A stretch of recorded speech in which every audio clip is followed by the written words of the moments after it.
Are you about to watch this video and you're not liked and subscribed to it? Like the video, please. Just go down. It's right there. It's right there. I did. I hit it. I hit it. Have you hit it? Welcome back to Starting Nine. Let's go. Episode 268. Check out the YouTube channel.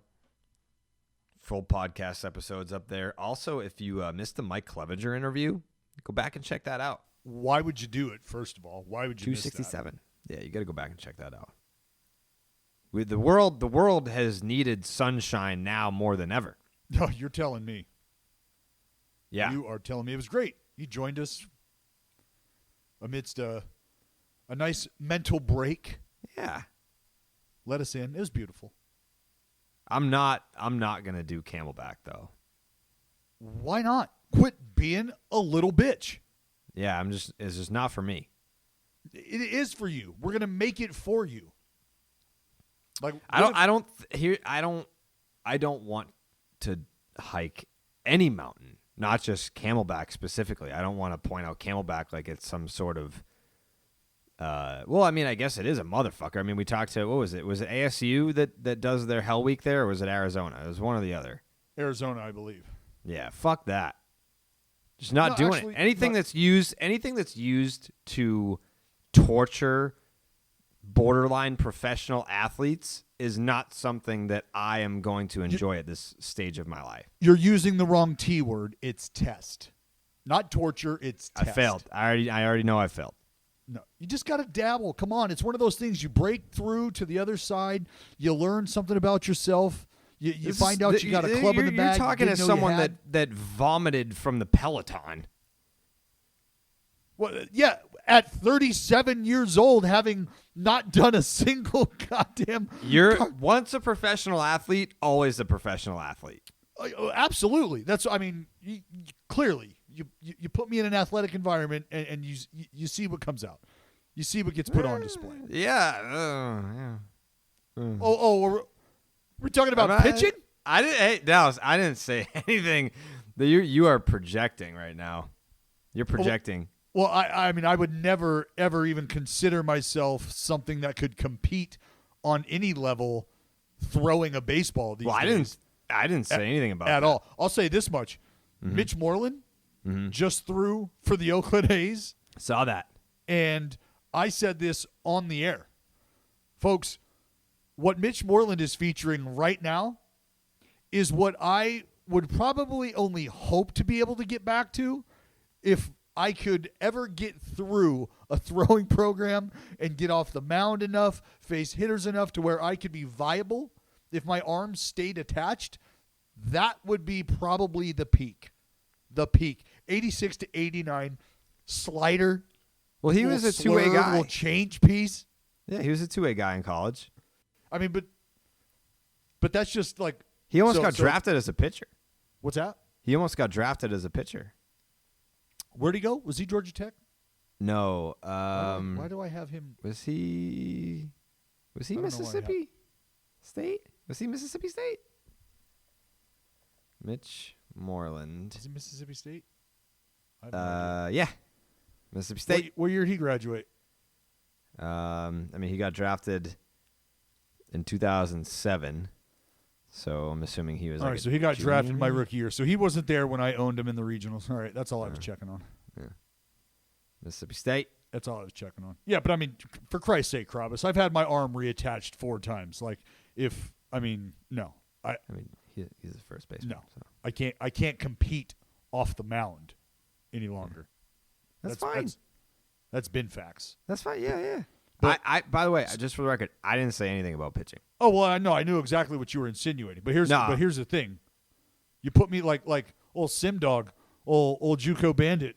Mm-hmm. He gets up on them like you face him and I square off, like with me, with a bat in my hand. Oh, I'm turning that dude's shit all the way around, all the way around. Are you sure? Yeah. I don't know if that's true. Yeah. Extremely confident in it. Are you talking about present day or like 2004? Yeah, right now. Right now you. Right now. Come on.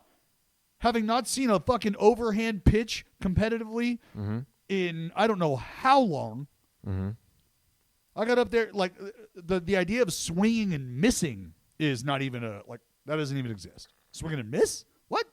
What are you going to loop in there that I'm going to swing and miss? Fuck Nathan. So I was ready to catch Carl's fucking tired turd barehanded. I'm not worried about swinging and missing. No. Yeah, I wasn't impressed by Carl. By the way, they didn't get Carl enough drilled shit your for. Yeah, he did. So when the Barstool Barn Burner video came out, obviously I get heat for everything. I can't even fucking breathe without taking heat on the internet. But the Chicago guys did not take enough heat for just straight up not even playing. For not competing? Yeah. Well, I mean, they did mildly, briefly. No. Dave took one at bat. Carl took 0 ABs. 0 at bats, pitched 1 inning. Not even a full inning because Dave had to end up removing him from the ballgame. Yep, not even a full inning. And White Sox Dave took an at bat in the last inning. Yeah, grounded out. Or, well, no, he didn't ground out, but he hit a 47 hopper. I mean, it was an out. I mean, I give him credit for putting the ball in play. But I got torched for wearing fucking joggers. That's a bad look on a baseball field. Just simply a bad look. I didn't have the right field. fucking pants. Well, you got to make an adjustment. I don't know what to tell you. Make an adjustment. I did make an adjustment. I wore fucking joggers. And that was the bad adjustment. It was not the correct. I had no other option. It was either that or fucking I didn't play. Well, you didn't play. You only took an at bat. I took 2 at bats. Oh, 2 at bats. Sorry. Took 2 at bats. So you're only like 0.5 grade better than White Sox Dave with your 1 extra at bat. So I would How's stop that now. No. What? I mean, no. I think it's completely different because I took 2 at bats to start the game. Once you're facing this, he faced the slop on the back end. I was facing the starter and then fucking the first guy out of the pen. Well, I mean, the starter was not impressive. The starter was throwing 90. The second guy hit me. Carl drilled you. That's exactly. Yeah, it was no. No one had to put their body on the line besides me and Johnny Gomes. Just a couple of Boston guys getting it done. I mean, I put my body on the line. I had to hit the dirt for the first run of the ball game. Yeah. Shohei Ohtani hit the fucking 40th row. Who? Shohei Ohtani? You talking about the performance that you've been blessed with? Yeah. You talking about the performance? I've had an abundance of chicken tenders this year. Let's just call it how it is. I was the only one who, on this podcast, saw this coming, knew it was coming, had the balls to attach my name to the fact that it was coming, and now here it is. And you're goddamn right. You're damn right. Only 1/3 of that was true. No, every bit of that. Every bit of that. I think you had the balls to say it was coming, but if you were to say, he's capable of 40 homers, I don't think anyone would have aggressively denied that. We would have just, like I said all along, I just need to see it. Show me. Yeah, I'm not and saying again, he can't. that's like if I told you that that's like, what do you want for Christmas? I don't want much. Just like the new Rari that's out. Could you just drop one of those on me? This is like a ricochet much, shot. Just one gift but will do. If I was like next year, Judd Lowry 40 tanks. No one's like, you know what? Let's see it. Like you're just like, no, he's obviously not going to do that. But Shohei Ohtani, you tell me at the beginning of the year, all right, 40 homers. I'd be like, wow, that's a high number, but it's in there. Let's see it. No, all the speculation came from whether or not he was going to get the at-bats to do it. All the speculation came from whether or not he was going to be hitting while pitching, and was that going to take away from the at-bats, and was he going to be able to do it? So he's hit 40 jacks. He's only hit 2 while he's pitched. So I don't want to say it's... Is that true? Yeah. That's fucking wild. He hit one against the White Sox, and then he just hit one yesterday or the day before or whatever. That almost makes it more impressive. What's that? That he's... Well, it is that and he's it at isn't 40 by mid-August. So how many starts has he made? He's got to be 18? I thought I was going to say 20. 15? No. He's made... 10? Has he made 10 starts? What the fuck? He's made 18 starts. 18 starts. He's got 18 exactly starts. 100 innings. Yeah. What's his record? 8-1. 8-1 8-1 record. on a He's not that good 8-1 team. on the mound. I mean, it's just you know what? Let me He's before got I a even he's got a 2.79 right. with 120 strikeouts Right. in Just- 100 innings. Like I'm gonna stop myself because I could feel myself getting worked up, and I don't need to do that. I'm just gonna ask you to stop. Not you, Jared, specifically. Just the baseball world, people in general watching this, looking for something to measure this against. Just stop it, and quit trying to find a way to compare him to anybody you're thinking about offensively, and then outside of that, like just stop.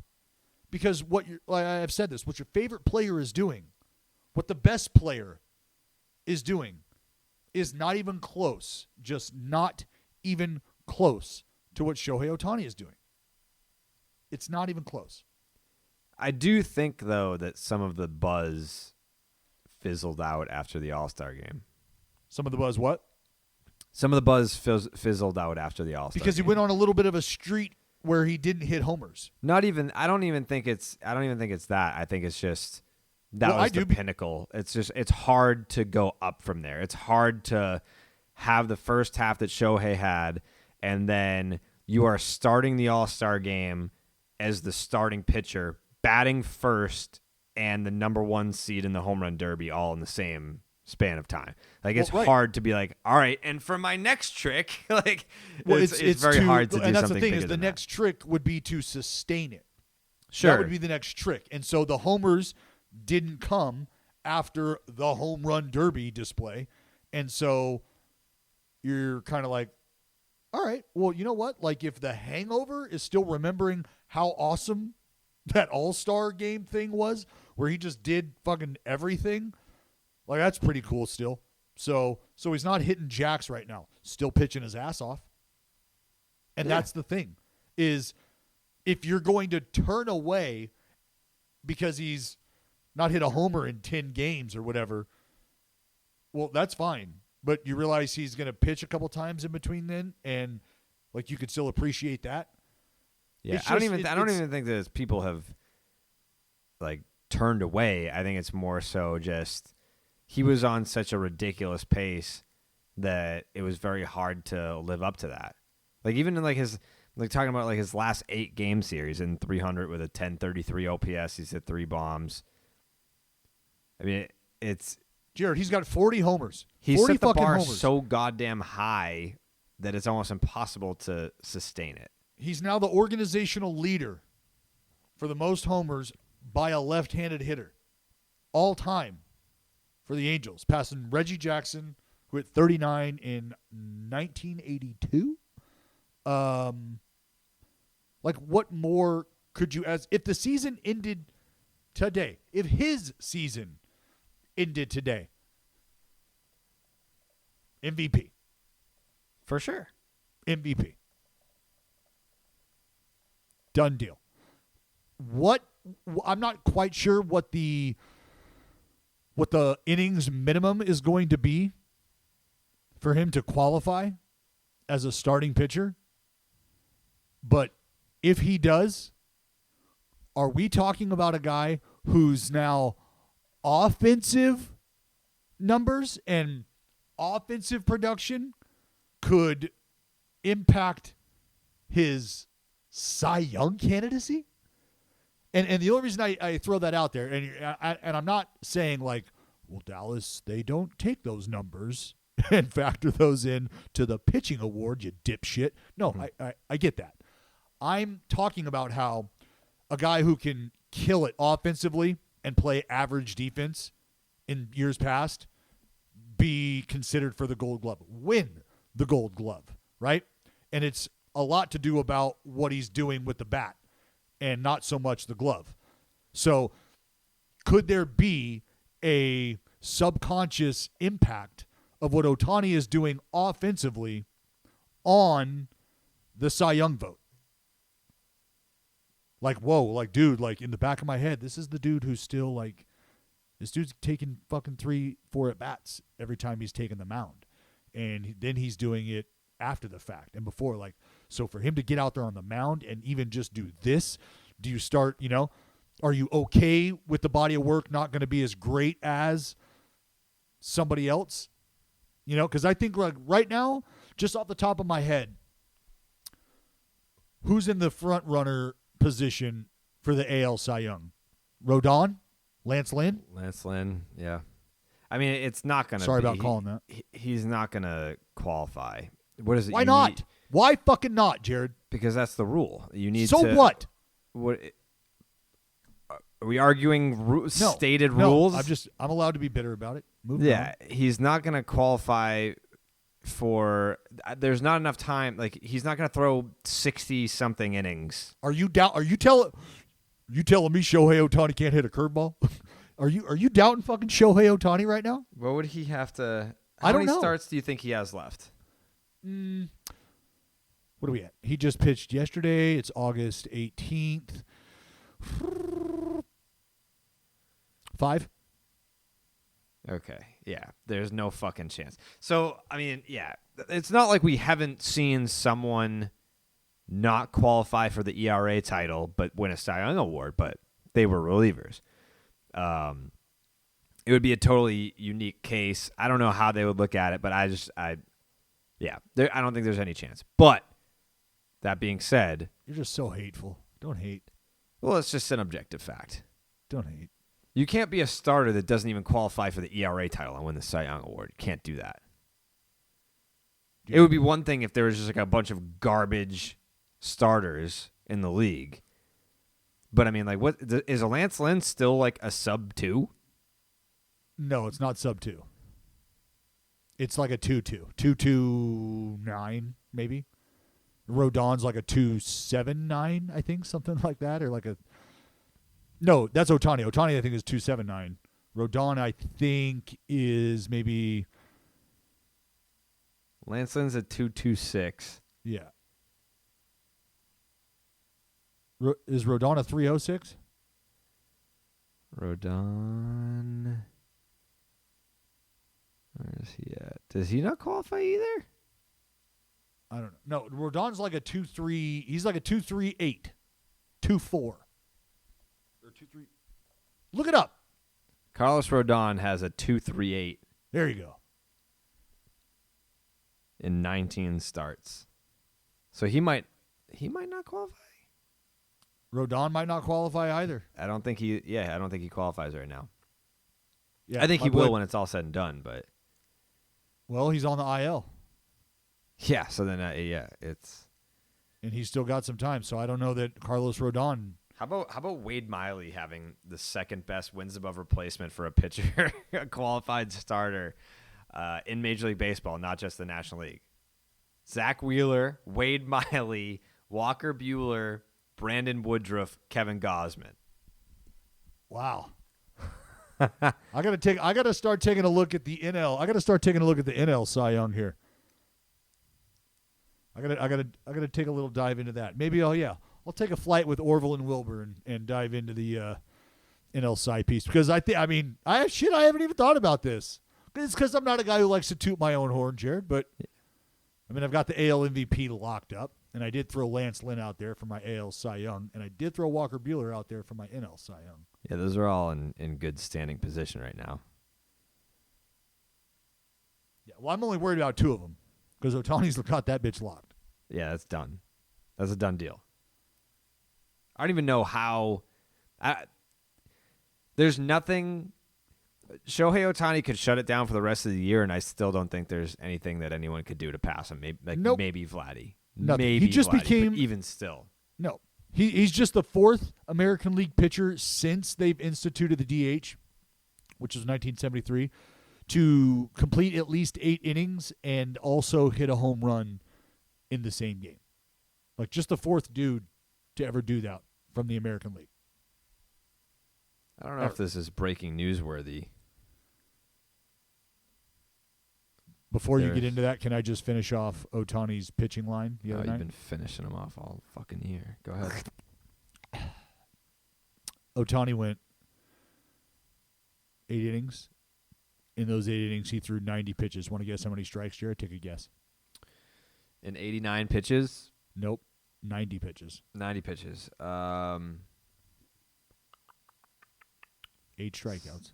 0 walks. He did surrender a homer. 71 strikes. Oh, little lower, Jared. 68? Oh, a little higher, buddy. 69? Oh, that's the spot. Yeah. Nice outing, Ohtani. And he had a fucking tank, Carrabis. Yeah, he did. It was it was. Ohtani is a living baseball god. Yeah, people use the word tank to describe a home run, just any home run. This was a fucking bomb. I saw it live and it was jaw dropping. Like, I really wanted a Ohtani Miggy, like. It almost happened. Miggy put one to the track. Because what I would have loved is he gives up the tank to Miggy and then comes up and hits a tank himself. There was what was like, it? Fuck, really? Like this fucking dude. He just gave up Miggy's 500th. How did he answer? Well, he settled down and he came up and he hit a fucking bomb himself. Yeah. That'd be awesome. So I was thinking, there were two big things that happened on Wednesday night within seconds of each other. And it was Shohei hit his 40th, and then within seconds, Freddie Freeman hit a bomb for the cycle in Miami. Yeah. So did I hear? So that's his second cycle, right? Yeah. I don't know. So I'm not even going to say it out loud. I thought I heard a stat saying that I mean, many more people have hit. Chipper Jones hit the cycle? Hit for the cycle? He had to have hit. No? I mean, I can't picture. Like Freddie Freeman's not the only dude in the Atlanta Braves history to ever hit for the cycle, is he? I doubt it. No, we don't need to look that up. I was having a moment. I thought I heard a ridiculous stat somewhere.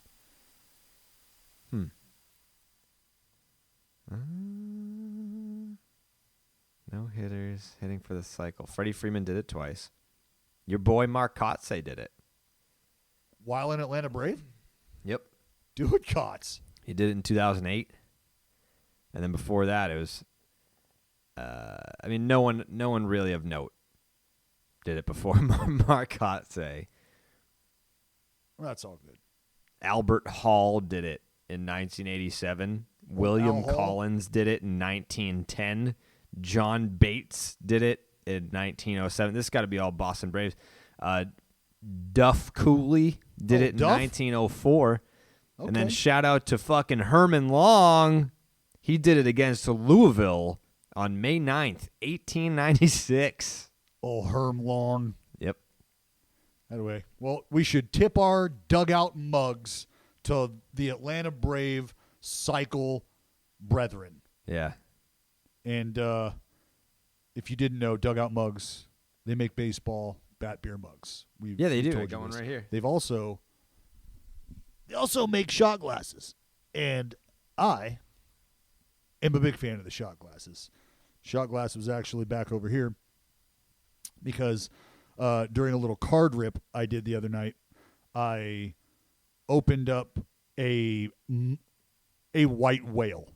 It's not a refractor, but it is a white whale. It's an 05 parallel. It's fucking insane. So I grabbed my dugout mug shot glass. I poured myself a celebratory cocktail, and it tasted oh so smooth. 1 ounce of my favorite liquor, boom, right into this guy right here, right into my dugout mug shot glass. You can see the sweet-ass Bo Sox mug that my man Carrabis is holding up right now. You go ahead and pour your celebratory drink in there as well. Maybe you're a wine guy or gal. Got you covered. They got openers.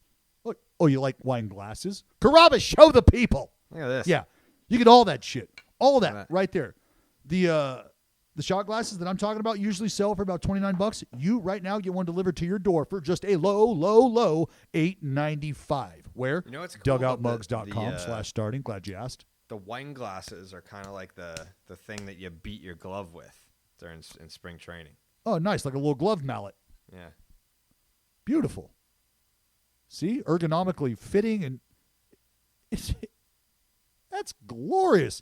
Looks like it holds a whole ton of wine. So right now what you need to do is use the code starting9. That's going to get you 30% off. MLB team dugout mugs, wind-ups, that's right, and season openers. We just showed you all that stuff. Where? Dugoutmugs.com, code starting9. Jared. Dallas. There's a few teams that have not been playing the best brand of baseball. Not the best brand of baseball.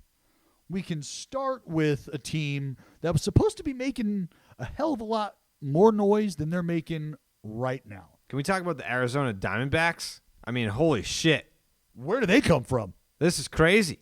I mean, they've been playing some very good baseball recently. What, they win 7 out of 8 now? They've won 7 out of 8. They took 3 of 4 from the Friars. And didn't they just fucking beat up on the Phillies? No, they're getting ready. Well, before that, they beat up on the Phillies. Now they're getting ready to. No, they're not getting ready. I think the Padres are getting ready to play the Phillies. Yes, Padres getting ready to play the Phillies right now. But, I mean, so maybe Jake Arrieta having his first go in Colorado was not the best. I'm not happy about it. It feels I'm not like happy that I was right. Feels like you are. I was just trying to put positive energy out there in the universe, trying to get the Friars. Yeah, they just swept the Phillies back on track. Yeah, let's see. We can go back to they didn't win a game. It was just 2 quick ones against the Giants, but they beat the Padres 12-3. They beat them 3-2. They beat them 7-0. Little sweep. Then they lost the last one, 8-2. Okay, fine. Then they welcomed the Phillies, 3-2, dub, 4-2, dub, and then today, 6-2, dub. And they beat Zach Wheeler, too. It's been ridiculous. Don't look now, but they're only 37.5 games back. Yeah, well, this is more about the Padres skid. Like, they bring in Arrieta, trying to fill a hole. Got a little hammy issue now. I mean, look at who they've got on the DL, or on the IL. Matt Strahm. Strahmy just put him on the IL. Yu Darvish. Lamet. Paddock. Old Pad Daddy. Drew Pomeranz. I mean, they're fucking wounded. Mm. It is not good for the Friars right now. Hasn't been good. 1-5. It's been bad. Or, not 1-5. Half game out, 1-5. Padres have not played well, and they Dallas, do you have the balls? Do you have the balls to say that the Padres will not make the postseason? Well, that's what I just said. They're still a half game up, right? Still a half game up in the wild card. Is that correct? They are a half game up. No, 1.5. Well, yeah, that's what I meant. 1.5 on the Reds. The Reds are feeling themselves. Yeah, I don't know. I feel like the Padres. I mean, I don't want to make that call right away, immediately, right now. Quit trying to force me to make that call. I'm not forcing you to say that shit. I will say this though, since July 1st. So we're talking about like roughly a 40 and change game sample. Best record in baseball.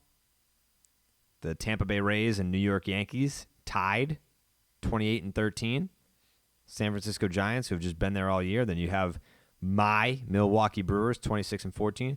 You have the Atlanta Braves, 27-15, the team that made it to first place. You have the Cincinnati Reds, who are chasing the San Diego Padres at 26-17. This is when? Since when? July 1st. And then you scroll down here. There's 2 teams. 21st record in baseball, 19-23. That would be the Boston Red Sox. And then 22nd, You would have the 18-23 San Diego Padres. Again, a 41-game sample. And then 23rd, 44-game sample here, the 19-25 New York Mets. So everyone that's on the bottom, you would expect to be there. The Rangers, the Orioles, the Cubs, the Nats, the Pirates, the Indians, the Marlins. And then after those teams that are just awful, I don't feel comfortable putting the Marlins in the awful pile, but the Rangers, Orioles, Cubs, Nats, Pirates. Maybe the Indians. Easy. I'm just saying. That next tier, that like still in the bottom third, but the high bottom third, the Red Sox, the Padres, and the Mets. They're all right there. And then the best teams, you can see that the teams that have gotten hot since July 1st, they're either in first place, they're in a playoff spot. It just seems like the direction that these teams have gone in since July 1st, very indicative of where we're headed. Oh, man. You know what? I think that's a great segue into figuring out where we're headed, Jared. Where we're headed. I mean, your club, my club, where we headed. Where are you guys at right now? I feel like you're kind of just in the middle. You are. You're literally, since July 1st, the Oakland A's are 21-19. I'm talking about after this last series for each team. Well, where we headed. Is the latest update on Chris Bassitt that, I mean, first and foremost, you hope he's okay from a health standpoint, but he was conscious and he was tweeting. But was the baseball update that we got that he's not returning this year? No, that's not the baseball update you got. They have not made that determination yet. No. But there's no way to know that right now, correct? That is a fact, I guess. Yes, there's no way to determine because he's still yet to have surgery, so there's no way to determine how recovery is going to go because we don't know how the procedure has gone yet. So what was the exact injury? What needs surgery? I saw that he needed stitches. What needs to be surgically repaired? His upper jawbone and cheekbone. Okay. But there's no there's no like damage to the eyeball. Vision was 20/20 after they tested it. The swelling had gone down even last night, more than it had been right after it happened. So all positive signs. Good. I mean, I took the dude, like I said, I woke up to a text at fucking 7 a.m. from the guy. 3 weeks, bullpen, the show goes on.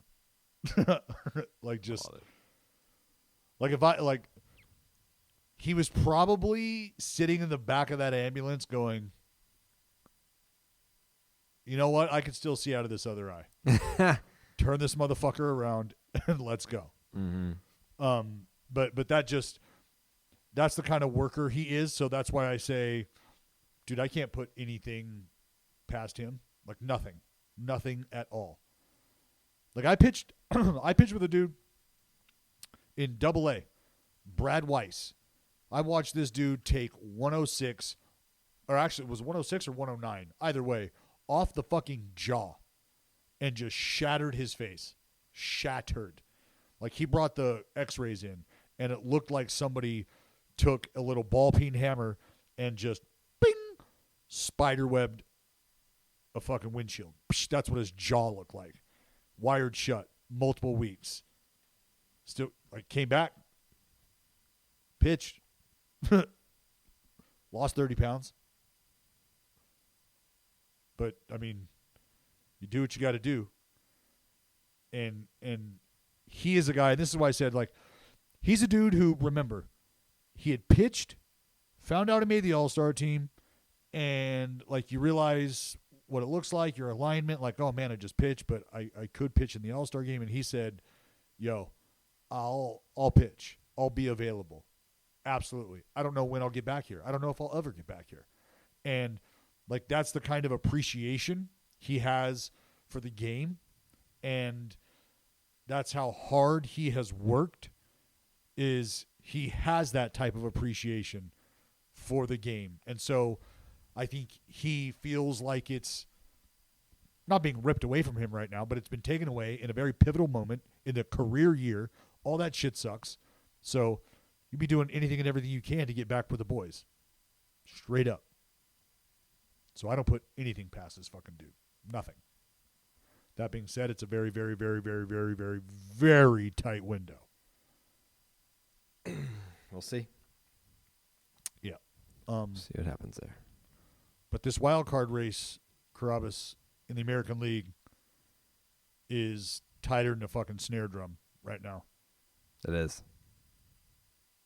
Do you want to talk about what happened? I guess. Do you have any questions for me? No. You're breathing, which is always the main question. I think my worst day was Saturday. What fucking day is today? Thursday? Yeah. Today's Thursday? All right, so my worst day was Tuesday. The doubleheader. That night I was just like, what the fuck does it matter if you win the last? I mean, you had to win the last one. But I was like, what does it matter now? You still got to the point where they were up 10 fucking games on this team. 10. And how does 10 that games. And how does that make you feel? Terrible.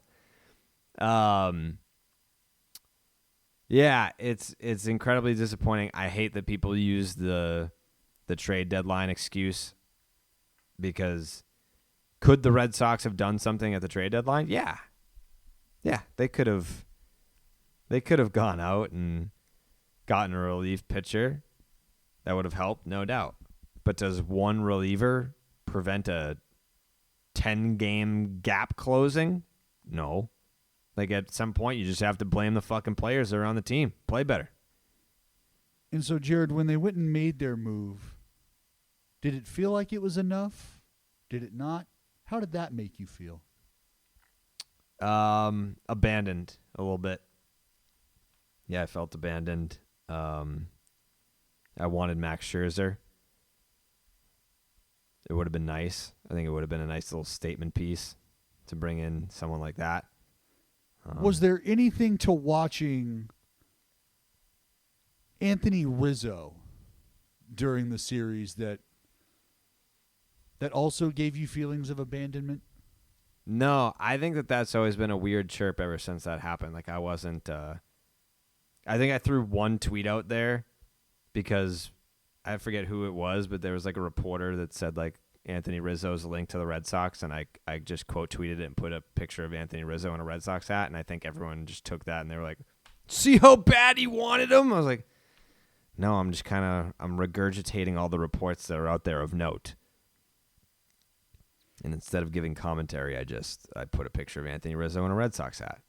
Doesn't mean that I was like had my heart set on Anthony Rizzo. I didn't. Do you feel like it's been a missed opportunity to have what? Just in general. Well, season's not over yet. I know a lot of people feel that way. I know a lot of people. But coming off of the doubleheader loss, and then having it like exclamated, like it just, I don't know. I'm always curious if that leaves a feeling of like, man, we still got to play these guys again. Because I think at times, if you're on the other side of that, it could leave you with, and we get to play these dudes again. But I don't know that is the feeling that is permeating from you at this moment. And I didn't know if you had any thoughts on that. I mean, the Red Sox have a pretty light schedule coming up. I mean, they've got 3 against Texas at home, and then they play Cleveland. So you've got to see it against good teams. And the Red Sox are not a fraud team. The Red Sox had a Who really called good the Red record Sox a against fraud teams team? that are 500 or better. They had one of the best records in the league against winning ball clubs. So it's not like they're a fraud team that's finally getting exposed. They're just, it's like fucking Space Jam. Someone just took their fucking talent. There's no one thing that you can point it to. If you told me, oh man, the Red Sox traded for Anthony Rizzo at the trade deadline, is this team still sliding? It's not like first base has been the issue. It's been everything. They've been blowing fucking games. They blew games against Tampa. They blew games against Toronto. The bullpen. They've had shit starts. They played shitty defense. The offense did nothing against the Yankees. It's been a collective failure. It's like someone just fucking unplugged the Red Sox, but still sent them out there to compete. Yeah, I didn't see the New York Yankees coming into town and ragdolling them like that. I didn't see that happening. It wasn't even a ragdoll. It was just... Well, I mean, collectively, at the end of it, it's like... Yeah, fuck, the Red Sox just... It's not like the Yankees had their way with the Red Sox. It just didn't happen. I mean, the Red Sox had a lead in every game. The bullpen didn't get it done the first game. Second game... So the bullpen just got thrown around. That's the thing. Bullpen just getting... I'm not going to name names here, but there was a Red Sox reliever that came in that was shaking, visibly shaking. What's pitching. his name rhyme with? Farrett.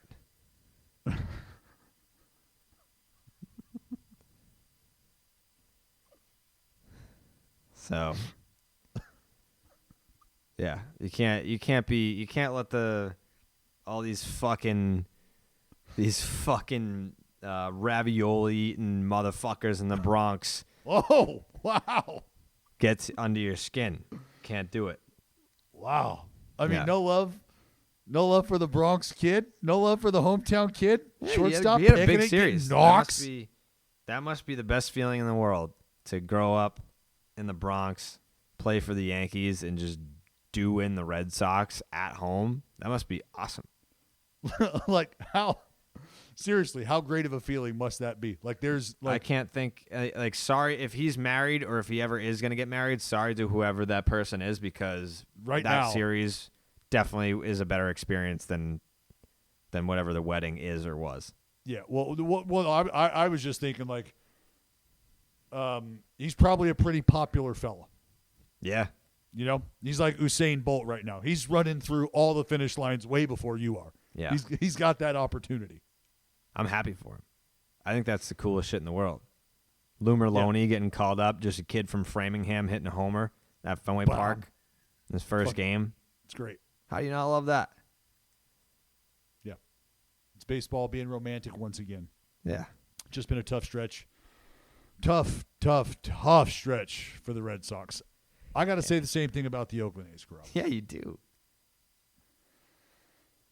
It's been really tough because you watch, well, I mean, just not a great series to begin with. Straight up, not a great series. Obviously, game one doesn't go well. Then game two, the Chris Bassitt incident, which I said this on the air, but I can say it here too.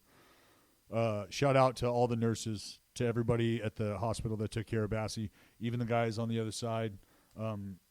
And like, you know what's crazy is, like, guys that you reach out to, it's not necessarily, and I'm not part of this, I guess, even tighter circle of guys who've been hit with comebackers in the head, but guys that have been drilled, which is virtually damn near everybody out there, it feels like.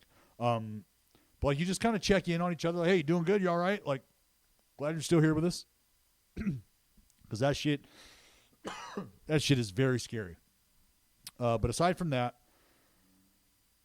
man, I believe the A's finished the series like 3 for 25 with runners in scoring position.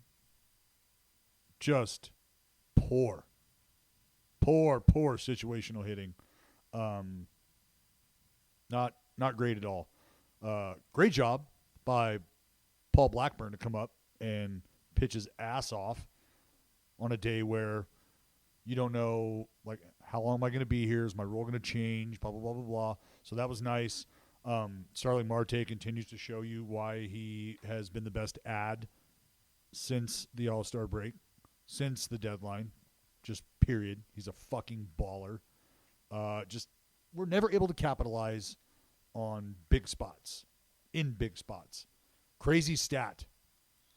Before Matt Olson hit his 2-run home run late in the ball game, if you're listening to this on Friday, this happened yesterday, the A's had hit 14 straight solo homers. Like, that's really hard to do. Mm-hmm. To hit 14 straight fucking bombs with nobody on base. Like, not even scoring position. Just give me somebody standing on first. Nope. Only hit a 2-run bomb today. Oh. But they came back. Lead changes. Cole Irvin settled in. Gave it up early, settled in. Gave it up, settled in. We came back. Didn't relinquish it. Bullpen held it down. It was a much-needed victory. Happy plane flight on the way home. But shit does not get easy now because we got 3 with the best team in baseball. The San Francisco Giants. Yeah. Yeah. And let's just take a minute, okay? Let's just take a minute. What are we taking this minute for? What's that? What are we taking this minute for? For the Giants fans. Okay. Like, it's not, first of all, it's not lost on me that August 15th, Dallas Braden Giants Day, is something that was celebrated widely. Oh, I got it. I get it. But again, don't act like any one of you that are Giants fans were coming into this season with these hopes and aspirations. That just wasn't the scenario. So just stop it. And you understand, I'm not giving in. The A's got a series right now to determine the Bay Bridge series. A's win the Bay Bridge series, and I'm in your fucking ear. I don't care about some interleague bullshit, some regional bullshit that you. Well, I fucking do. Bullshit. I fucking do. I absolutely do. So don't let me be standing at home plate with that fucking Bay Bridge trophy over my arm, over my head. What's it look like? It'll happen I've seen again. it before. Is it different every year? No, same trophy every year. It's pretty dope. Pieces cool. from the Bay Bridge itself that were taken from the earthquake in '89 were put together to form the Bay Bridge Series trophy. And it says the bridge on it. Yeah. And This is an NBC thing. the Giants logo and the A's logo are magnets that are interchangeable. So the team that wins places their magnet on the very top of that trophy. Oh. And then it sets in the front offices on display in either ballpark. Interesting. I like the trophy. Trophy looks cool.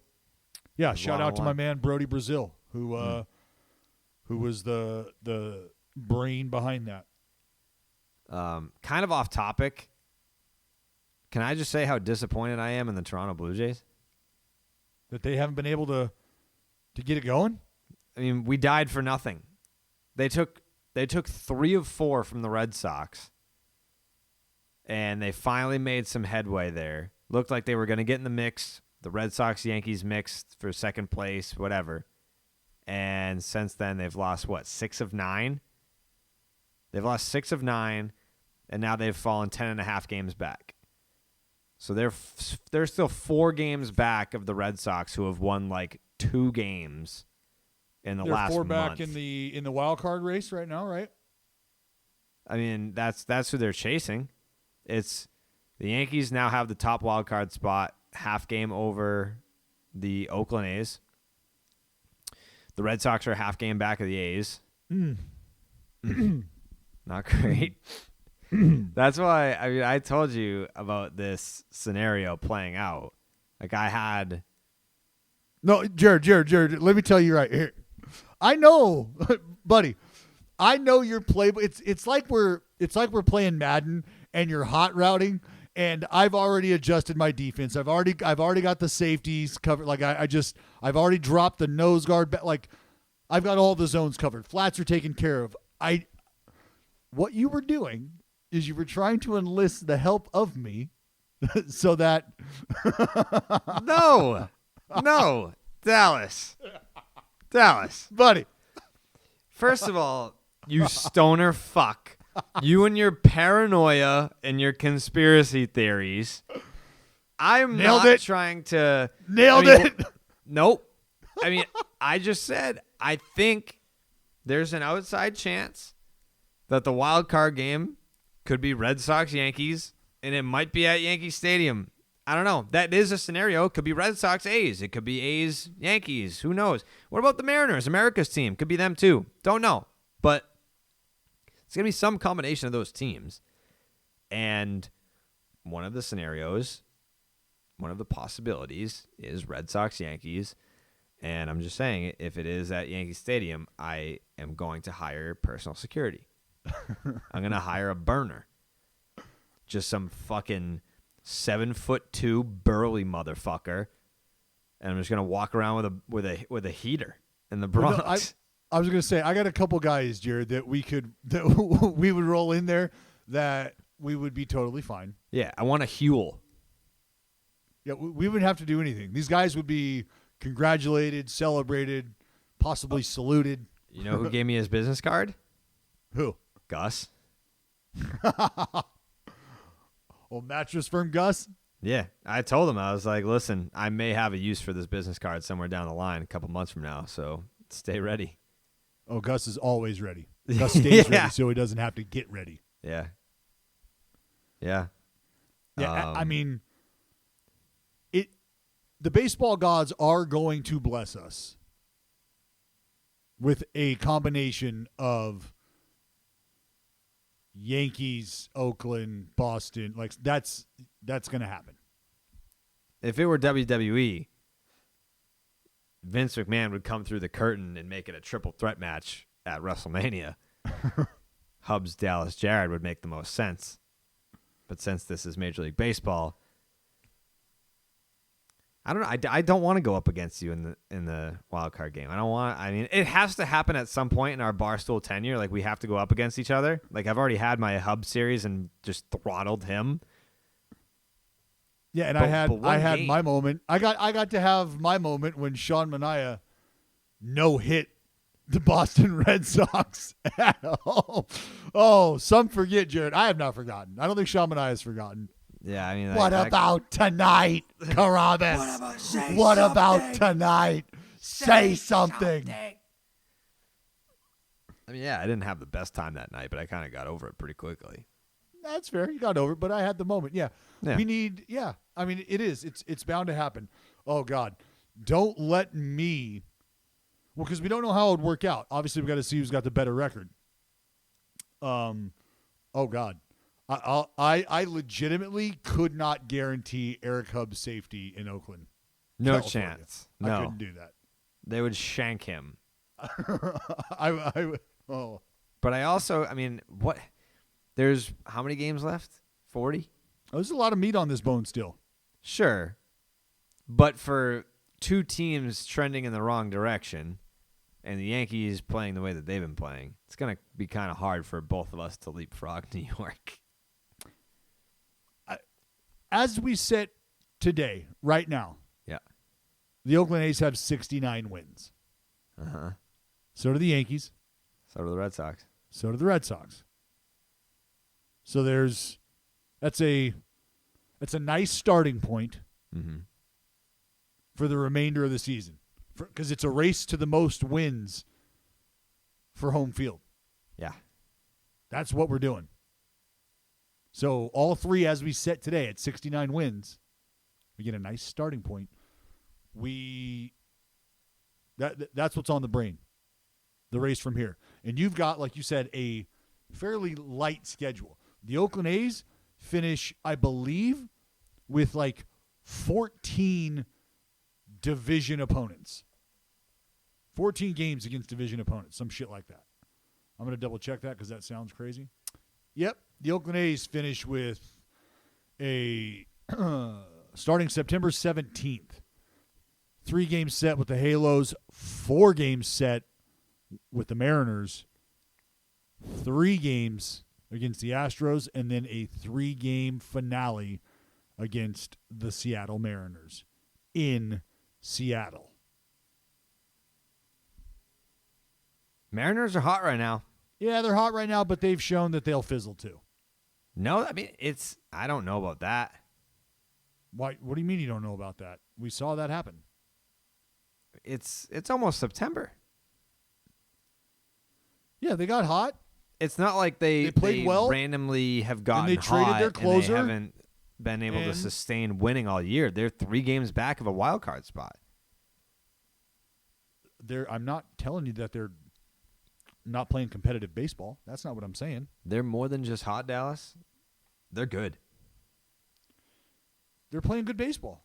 Mariners playing good baseball right now. They played good baseball all year, but now they're playing hot baseball. And that's what matters. Mm-hmm. Playing Getting good hot baseball at the right time. Yep. What's that? So we said the same thing at the same time. I mean, the fact that they needed 9 runs, they needed all 9 in extras to beat the Rangers.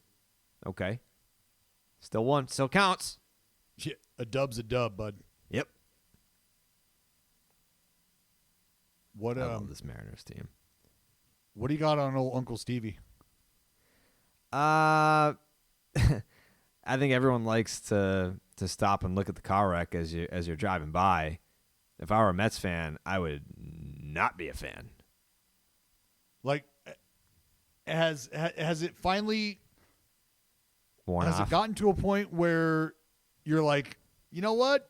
The idea of this early was really cool. Mm-hmm. Now that we know him and now that we've kind of been riding with this guy, I don't know if it's so cool or I don't know if it's as cool any longer. I think it's cool in the off season when you're just waving your big money dick around and you have your brand new owner talking about what he wants to do and getting you hyped for the season, and you can say whatever you want at that point because haven't played any games yet, so we can talk all the shit we want because who knows, we haven't seen the performance yet. But then when you see the performance, I don't necessarily think I need the owner of the team spewing hot takes. I mean, just don't need it. It's one thing to have these opinions. Again, what's happening though, and you got to believe he realizes it, is you're saying all the stuff that we all know, but everybody else in your spot really would rather you just not say. You know who's got to hate it more than anybody? Oh, yeah. Oh, yeah. Uh-huh. You talking about a pitcher? Yeah, and I was going to say, and he's not even really affected by the talk about OPS and slugging percentage and all that, but that dude has no time or tolerance for any negativity. Right. And, yeah, obviously we're talking about Marcus Stroman. We're talking about Stro. And he was a guy who interacted with Steve Cohen. He did. I didn't see that. On Twitter. Not recently, but in the offseason, you know. Oh. And just, you know, being excited about, you know, wanting to win and, you know, changing culture in the clubhouse and blah, blah, blah, blah, blah. Like, so knowing that they've had that limited interaction, I'm not saying that they're homies. I'm not saying that they fucking talk on the phone. No, I have no idea. But their Twitter exchange is there for everybody to see. It's on fucking Twitter. Mm-hmm. So when this kind of stuff happens, as you pointed out, Jared, Stro, not a big fan of negative energy coming into his circle, not a big fan of naysayers. Like, just he'll turn that shit off. He'll tune you out right now. So he can't tune out, per se, the GM because he's got to deal with that guy. Not really, because it's a 1-year piece, and, well, I'm going to be in the free agent market after this, so, you know, maybe we'll circle back. But right now, like, you don't want this dude coming into the room because he's firing these kind of arrows on Twitter. I mean, let's just, again, I'm going to repeat the tweet that he fired off 2 days ago. It's got over 6,500 retweets. Mm-hmm. It's hard to understand how professional hitters can be this unproductive. The best teams have a more disciplined approach. The slugging and OPS numbers don't lie. Like, that's your GM, same dude who's been caught up. Your owner, GM, like same dude who's been embroiled in the whole, like, what's called the stock, the stock bullshit earlier this year. Robin Hood, like there's a lot going on with this guy, and it's another quote where you can see him. It just feels like you just. I mean, he referred to them as hitters, which is nice, professional hitters, but you can almost just hear him devaluing, like, the human element of this. Like, hey, well, so Uncle Stevie, why don't you just go buy new players? You know it's that simple, right? Like, it's that simple. If you're that unhappy, pay them all, let them all go away, and go buy the new ones that you think would be more productive. And don't tell me you can't do it. You've got the resources. So do it. That's what your fans have been waiting for. So do it. That's what my response to that would be. Obviously, like, you can't do that. Like, what are you telling your group? That because they're going through a bad stretch, they're fucking worthless? Yeah. Professional hitters can be unproductive at times. Those are called slumps, right? Those are called valleys. Like, I know you, Uncle Stevie, at this point would like to, like, buy low on these guys as a commodity and just wait for the upswing and then probably sell off. But that's not how this works. You got to stick with these dudes when shit starts to go south. You got to ride the storm out, because on the other side could be that rainbow that it kind of feels like you think can just be bought and paid for. Maybe to an extent it can, but you got to understand that this is baseball, my man. And if you're going to rally the troops, like, and here's one thing I don't know, and maybe you don't know, Jared. I don't know how present he is on a day-to-day basis in that room, and don't know how open his door is. So if, I don't know, and let's say Stroh was like, hey, you know what? Like, we've got a good energy thing going here. We don't really need you coming in and saying shit like this. You know what I mean? Like, I don't know if the potential for that conversation is even there. And if it is, I don't know that Stroh or anybody's going to have it. But that's what I'm asking, is how present is he daily to be coming in and stirring this kind of dust up, saying this kind of stuff, and then, what, just not showing your face for the next 2 weeks? Like, does he feel like he's coming in and dropping this big, huge motivational bomb when he says what he says, and then when he fires off this kind of tweet? Like, does he feel like he's fucking win one for the Gipper in these guys to the finish line?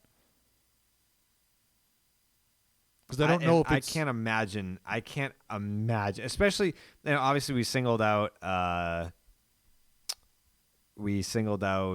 Marcus Stroman here.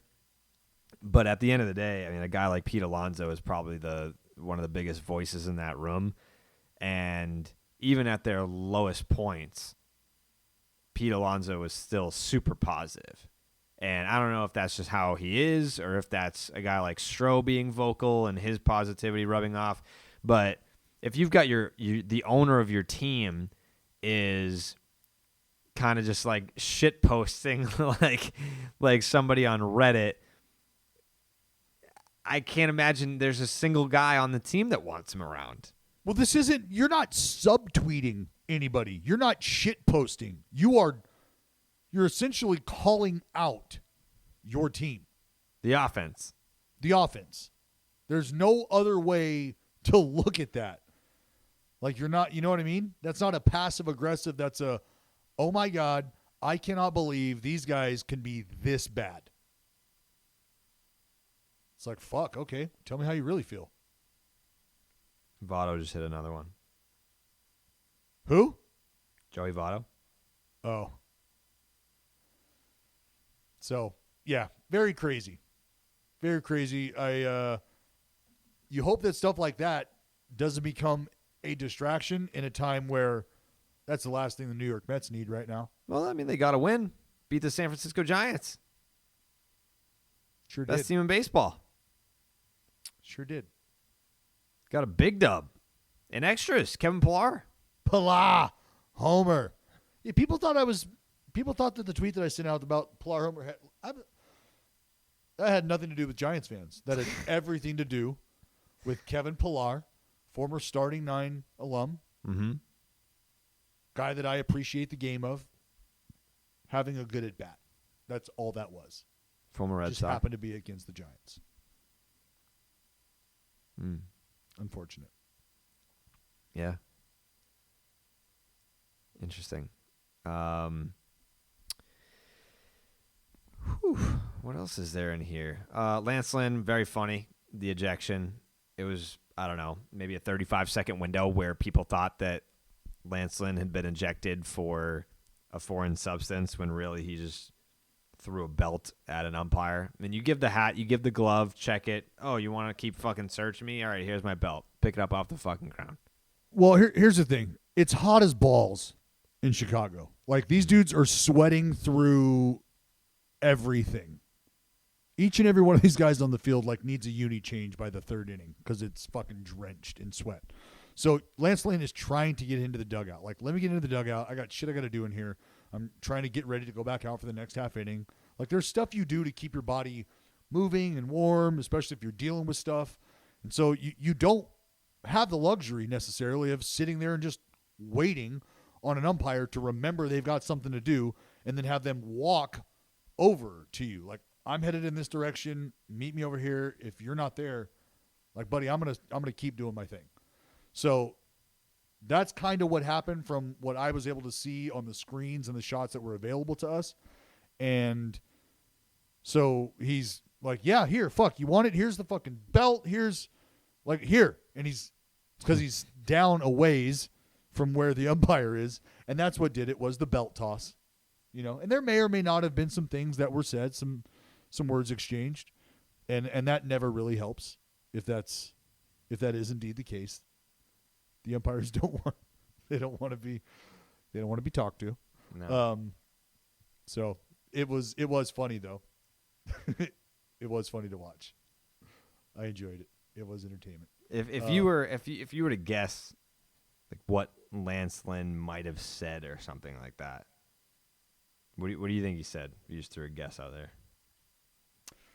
I don't know, because his personality, like, he's a like I got, because I couldn't see anything. I want to have him in my mind, like, maybe just in his sliders, having already thrown the belt at the umpire, like, pants down, just throwing up a huge fucking suck it, just fuck it, it's fucking, you know what I mean? But I have no idea. Like, it could have been something very subtle if he said something. Could have been so. He's a peach. Caleb Smith, also starting 9 alum. A lot of starting 9 alum here. We've been doing our thing for a little bit. Caleb Smith was ejected for suspicion of foreign substances. I feel like my first instinct when I saw the Caleb Smith video, which was, I don't know, half an hour after the Lance Lynn ejection, was that it's the end of the month. That's when all the cops pull you over to get the speeding tickets so they can hit their quota. I feel like the league is like, you guys haven't caught enough guys using foreign substances, so just start chucking guys out of here. Like, I feel like at this point, if anyone, there's no one legitimately using sticky shit now. You're getting checked all the fucking time. It's not a situation where you can just hide it and be better at hiding it, because even if you're able to hide it on your pants or in your belt, the data would show that you're cheating. And then everyone would be like, huh, interesting. And then they look at the video. Like, I just have a hard time believing that anyone is actually cheating. To right that now. point, all of that would be done retroactively. Like, meaning my outs, you're not going back and taking those away. So you look in the video and you think you see me going to something now. What are you going to do? You're going to check me next time? Well, you've been checking me. You're going to check me in that spot specifically? Okay, well then, cat, mouse. But the data, again, so you show me a week from now what I did tonight. Well, guess what happened tonight? The punchies, the outs, the win. That happened tonight. So what is you telling me that I did it a week from now doing for you? Just giving me the opportunity to have to call an audible and switch it up and reroute. Yeah, I don't think that guys have just completely given it up. But I also don't think that there's just the egregious effort now. Like, straight up, any perimeter set people are trying to breach somehow, some way. How can I stretch this? How can I cut a little hole in this fence so I can dabble on the outside and then sneak my way back in before the alarm goes off? Like, that's everybody is trying to figure that out each and every day in all areas of life. Like, how can I get ahead? But yeah, I'm curious. Like, honestly, when I saw the video and I saw the hands like just get thrown back, if I'm being honest, it was kind of like like, what? Me? Come on. Right now? Like, don't you have something fucking better to do? Fucking with me? Come on. Fucking Diamondbacks. Leave us alone. We're just trying to get outs. So I'm curious to see how this plays out, because the only other suspension we've had Was someone who we know was doing everything he could to get a little edge. and there was no Did they even bother suspending him for the substance? So they're just like, well, you're gone for 80 anyway. We'll figure it out when you get back, I guess. We'll just tack it on the end. Yeah, he's gonna go ahead and double wear that. Yeah. How about that? How about you find that out at the end of it? Like, you're gonna get banged for 80, and then like, oh hey, like, you're super excited to get back out on the field or whatever. And they're like, actually, it's gonna be 8 more days. Yeah. It's gonna be 10 more days. Mm. Well, why? What the fuck? Well, you remember right before the we took your hat and your glove. Yeah, so still gonna have to wear that one. Mm. But then after that, it's like, fuck, really? That No sucks. escaping. But that's the only guy that's been popped so far. Yeah. And they never, to my knowledge, they never made like a game determination on that, right? They were still like investigating it because they had sent the glove away. Yeah. And that's always been my thing is, okay, glove, what are you going to find? If that's where you're finding it, you got to show me that it's something different. Like, the DNA of this substance is completely different than rosin, sunscreen, pine tar. Like, what is this shit?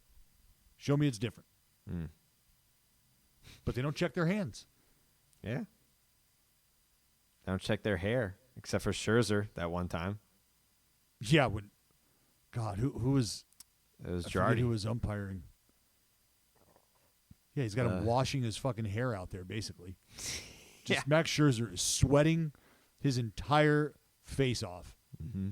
And you got these umpires running their hands through his hair. What an awkward moment. Super awkward. Almost as awkward as when you can't get your dick hard.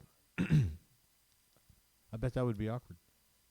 Now that the world's opening back up, there's so many thrills on the horizon. Whether you've been in a relationship for years, or you're just getting started, or you're excited to get back out there and meet new people, when the moment comes, you want to be ready. Yeah. You want to be Roman ready. Fuck yeah. So go to GetRoman.com/Barstool right now to talk to U.S. licensed healthcare professional. With Roman, you can get a free online evaluation and ongoing care for erectile dysfunction, all from the comfort and privacy of your home. Roman Ready equals confidence, the confidence that you know that you can rise to the occasion in the moment. We're looking at the summer of love, and Roman wants to make sure that you can participate in your way whether that be as a single person or a couple who would rather stay in with each other. A U.S. licensed healthcare professional will work with you to find the best treatment plan. If medication is appropriate, it ships to you for free and with 2-day shipping. The whole process is straightforward, convenient, and discreet. Getting started is simple. Just go to GetRoman.com/Barstool. Complete an online visit. Take care of your ED without leaving your home. Complete an online visit today to connect with a U.S. licensed healthcare professional and take care of it. Again, go to GetRoman.com/Barstool today.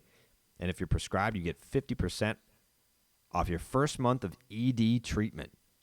Make sure you're ready to have the confidence to control this summer. Be Roman ready. Be a Spartan in the bedroom and be Roman ready. Oh, fuck yeah. Yeah. The Mount Rushmore series will be back on Monday. Little where brotherly we'll be looking love. at the Phillies with one Adam Smith. Smitty. Can't wait. Do you have anything to say about the Phillies right now? I mean, obviously not the Mount Rushmore. We're saving that for the Monday show. But the Philadelphia Phillies, they came all the way back to take first place in the NL East. And now, do you know where they are, Dallas? They're, what are they, 5 out? They're 4 out. 4 out? They've lost 3 straight. They've lost 7 of 10. Oy. Yeah. Do you know what the Mets playoff odds are right now? No, 12%. 13.9%. Are you serious? Yeah. I am a fucking wizard. The fact that they were in first place for so long and now they're at 500. They're 60-60. They needed that win over the Giants in the finale on Wednesday to get to 60-60. And I tell you, that could be a momentum swinger right there. 60-60, little off day. Yeah. We're not the 500 club that we've managed to be up until this point, boys. So let's get rolling. You never know. They could be surging. Maybe Uncle Stevie's onto something, Jared. Yeah. He could. For as accurate and spot on as I've been about the Mets all year and how Jesus. When they were in first place for the first fucking 3-4 months, I was like, they're not that good. And now they're 60-60 and in third place. I will, however, say I don't think it's over for them. I don't think it's over. Frank the Tank energy coming from you right now. Well, Frank the Tank roots for the Mets to fail. I think baseball would be more exciting if the Mets were good. That's the difference. I want the Mets to win. I love Mets fans. I think they're one of the most entertaining fan bases on Twitter. But they were excited over the offseason, like we talked about. They were excited about the Steven Cohen era. And they didn't want to hear that their team wasn't that good. And trust me, I can relate. If I thought my team was good, and then everyone told me that they weren't that good, and then they ended up not being good, it sounds very relatable. Red Sox fans, Mets fans, they're in the same boat. Red Sox were good in the first half. Everyone kept saying, they're not that good. Now look where they are. I mean, at least they're not 500. Yikes. They're still 69-54. I mean, they're still having a good year. A respectable ball club.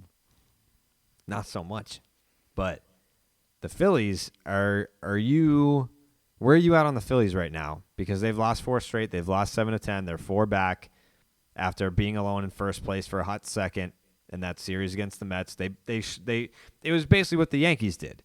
The Yankees not only blew by the Red Sox, but they did it in a series against the Red Sox. That's what the Phillies essentially did to the Mets.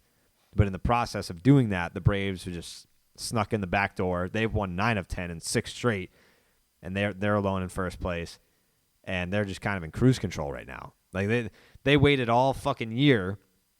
It wasn't until a couple of weeks ago that the Atlanta Braves had a winning record, and now they're 65-56. Well, I think the problem with the Phillies right now is it feels like over the last 2 weeks, the offense has just gone dormant. Bryce Harper is hitting homers. For That's nobody. great. What's that? For nobody. He Yeah, still continues to hit solo home runs. Mm-hmm. But, I mean, I think Kutch has really struggled the last 2 weeks or so. I mean, without looking, I would ask where JT Realmuto's at offensively right now over these last 2 weeks. Where's Rhys Hoskins at? Rhys banged up. He's not doing well. No, he's not. What did he hurt? Was that the hammy? Let's see. Yeah, when did he get hurt? Since that series against the Mets that they swept to go 2 up, they went fucking 2 up in first place. It looked like that was not the end of it, but it looked like, the Phillies were at least going to be that team. They were going to be the team of destiny. Like, hey, Mets were in first place this whole time. A lot of people picked the Braves before the season started. What about us? What about the Phillies?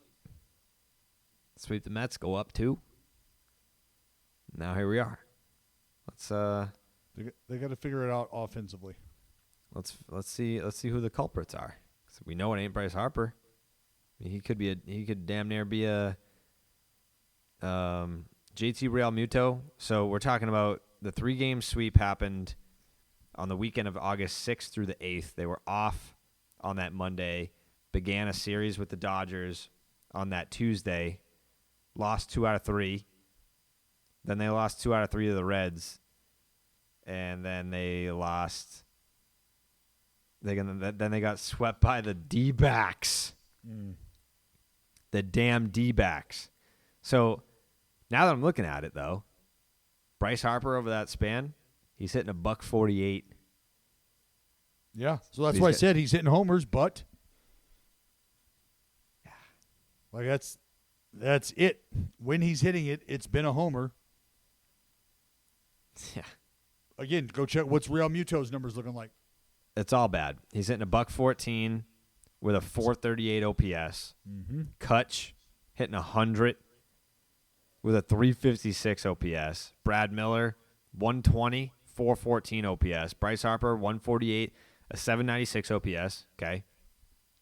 The offense has disappeared. Gene, the hit machine, 216 with a 480 OPS. Didi, 668 OPS. Bigger crack in it right now, the Liberty Bell or this offense? Is bad.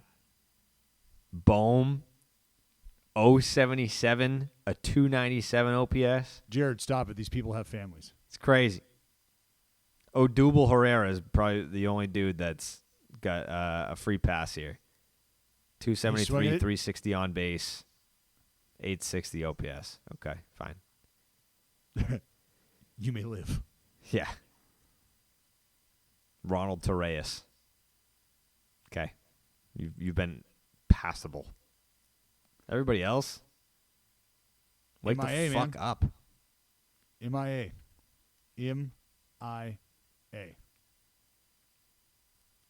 Not good. You know what else is not good? I mean, think about the NL East. If the Mets were ever, Jared, ever going to make a push to get back in it, and if they were ever going to claw their way back in it and stay in it, you think that's happening without a Jacob deGrom? No. So then when you hear about the Mets potentially shutting Jacob deGrom down, on a scale of 1 to no fucking shot, where do you see the Mets and the postseason lining up without a Jacob deGrom? I don't think it's no fucking shot because I love the Mets rotation. So do I. I think it's deep. It's one of the deepest, if not the deepest rotations. So I'm not, again, back to what I said earlier, I'm not ready to throw the towel in on the Mets season. I'm not. And for the most part, the Mets have had to, not that where they are is anything to write home about, they've had to get to where they are without Jacob deGrom.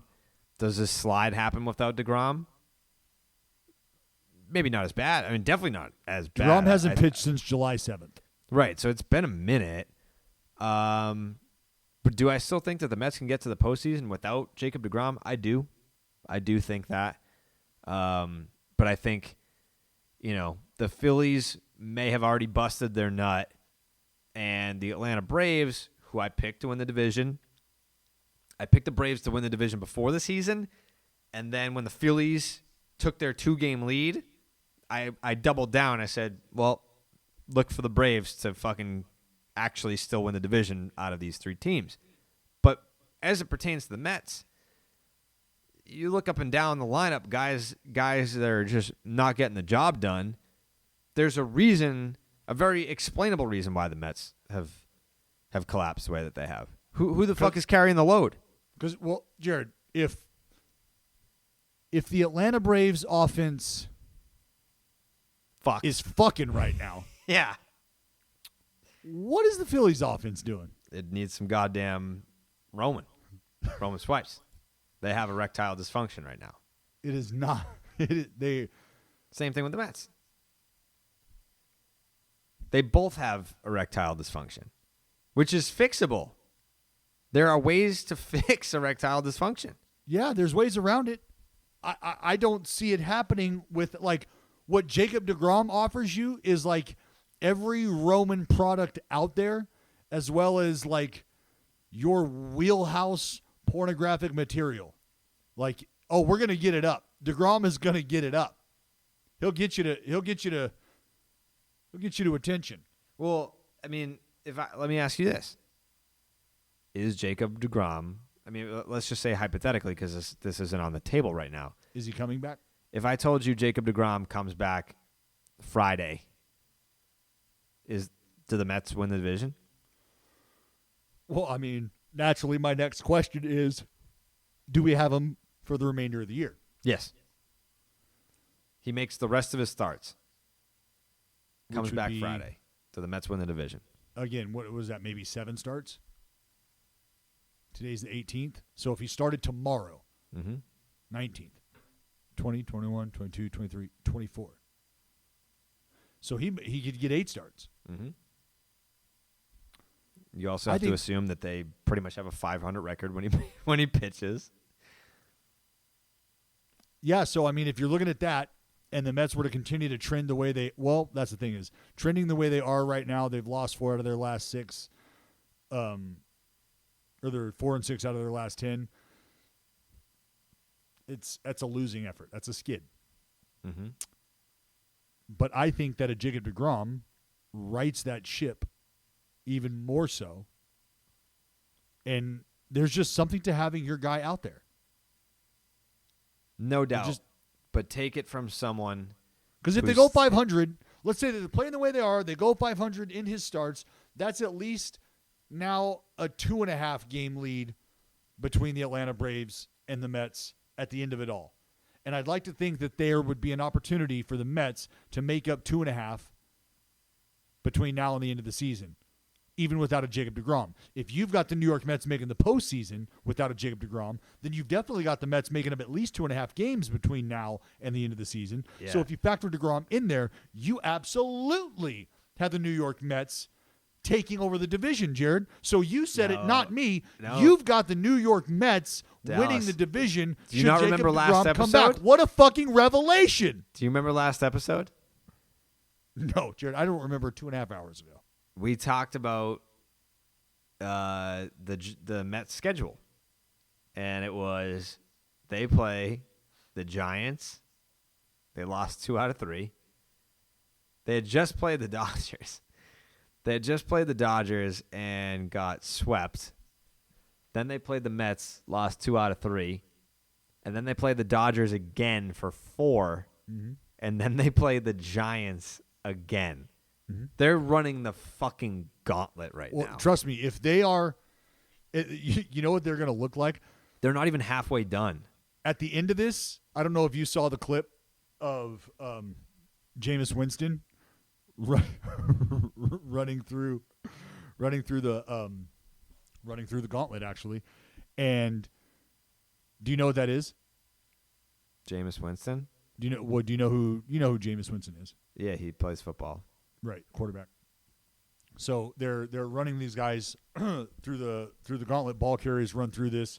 It's to protect the ball, and everybody else running through this normally. The the arms just bouncing off these guys, and then Jameis gets in there, and you would have thought somebody like turned a key on this machine and turned these fucking arms into like stationary objects, and he was trying to break through fucking cement barriers. Like he was just getting dominated by this thing.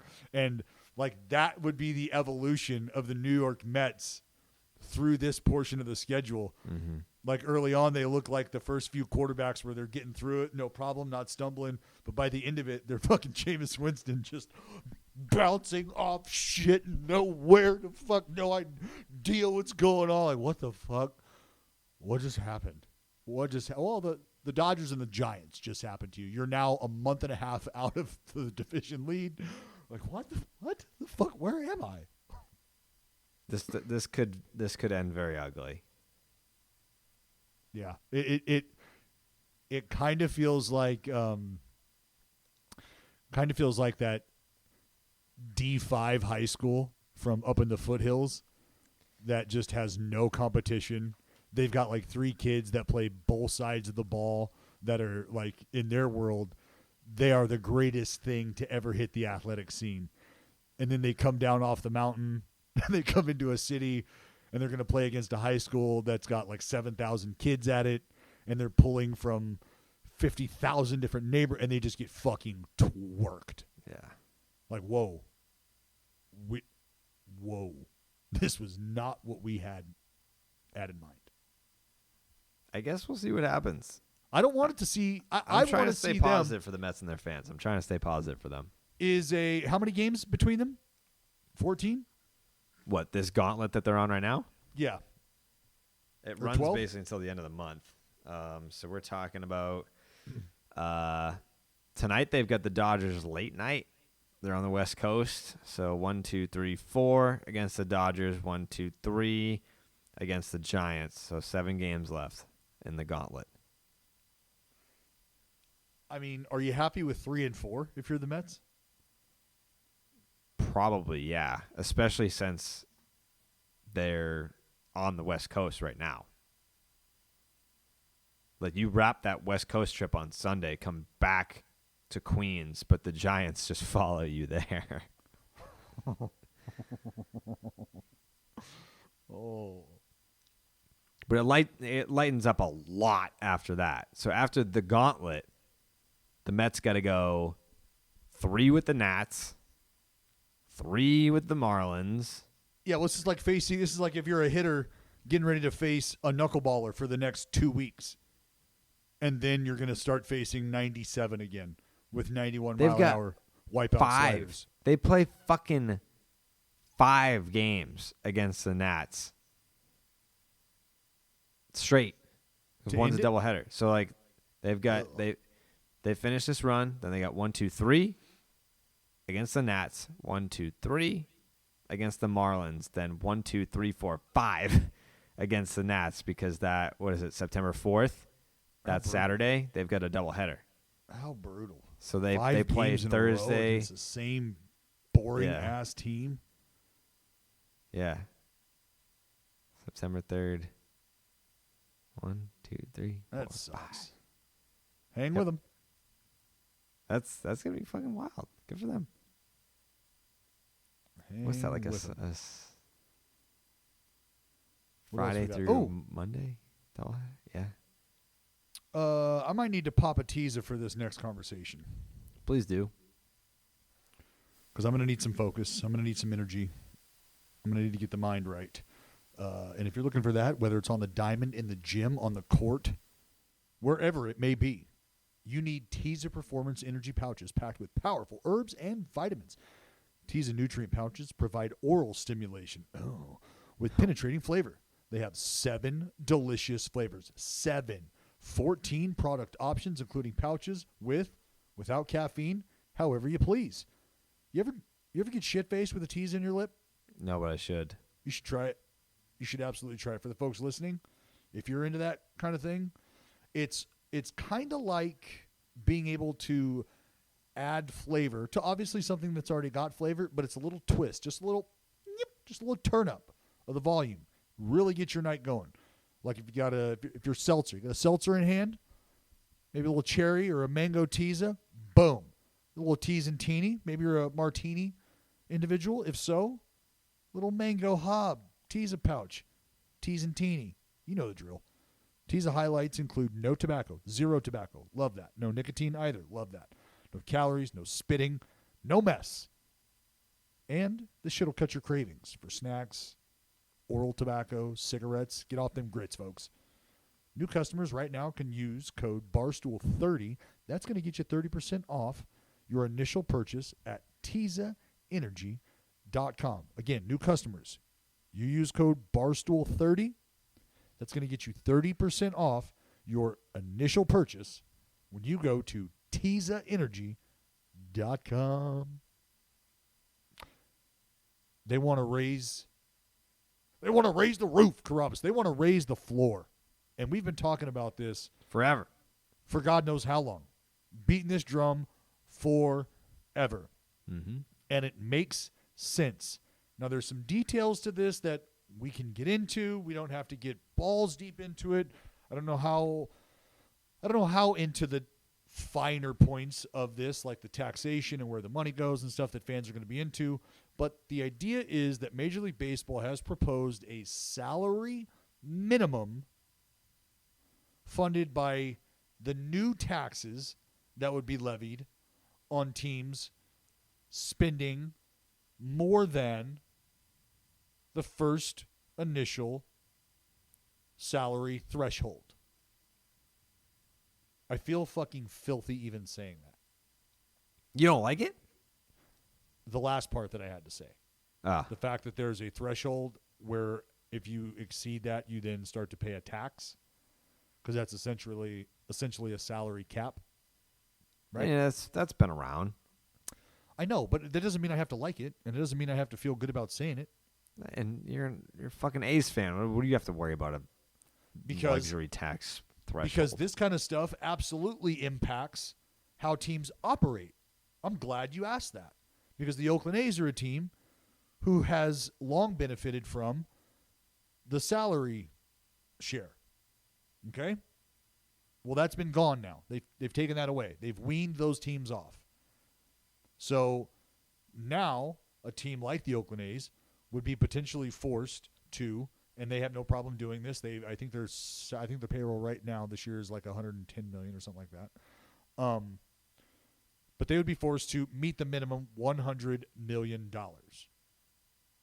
And that is to ensure there's a minimum level of competitive effort here when we go about constructing a roster to play baseball games, because that's how you win, is with good players. And sometimes those players cost money because you haven't grown them yourself. So you got to go out, and you got to get them.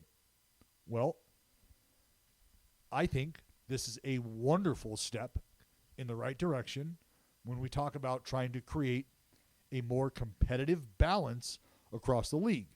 Now, there's implications as far as salary, compensation, duration of arbitration time, free agency. There's a lot that's on the table within this conversation here. So it's not just the idea of a salary floor being implemented, much like bills in the real world government.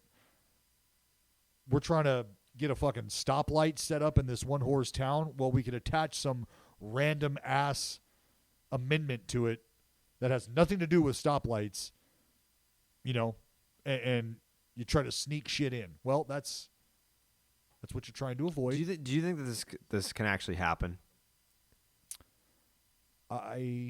Imagine, look at the Tampa Bay Rays. Perfect example.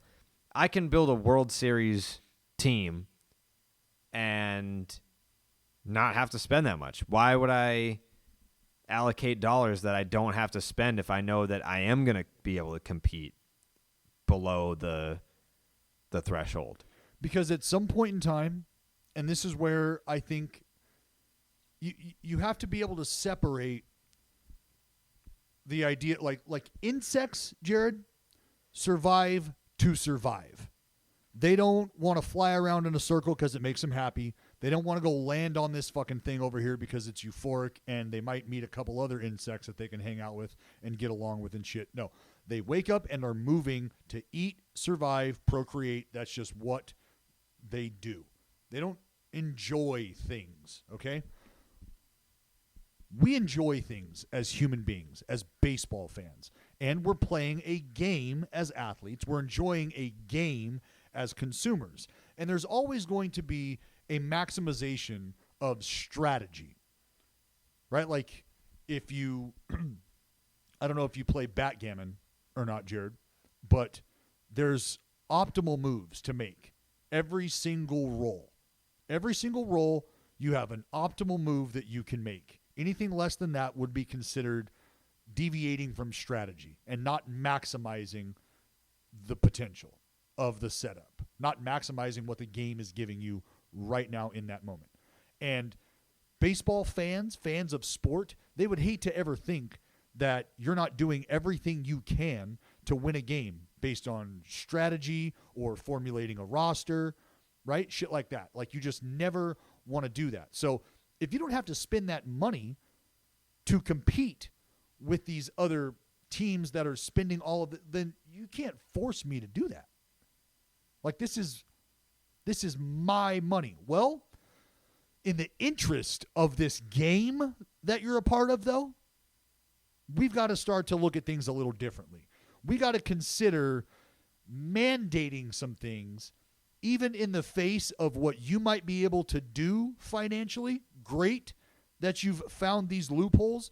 But again, go back and read Moneyball and understand the premise of it. And I've told you, fans, time and time again, this is about the Oakland A's telling you that they can compete with large market teams. Not overtake, not dominate consistently. No, compete with. So like the Tampa Bay Rays at a $59 fucking million payroll or whatever it is, they're telling you that we can compete with these teams. We never once told you that we were going to be dominant forces in the postseason year in and year out. We never told you that we were going to start creating legacies based on this approach. This is, by definition, a penny-pinching, money ball type of approach to maximizing what we can with the limited amount of resources. So to think that you're going to get anything different than what you've already seen unfold from a money ball type of approach is, I don't want to call it wishful thinking, but I think we've maximized and squeezed the juice. We've gotten the juice, you know? And so I think at a time you have to go, if we want to make this product worth it and super fun, then hey, you got to spend some money. Like, don't you want to see how things work out if the A's might have had a Starling Marte from the beginning of the year?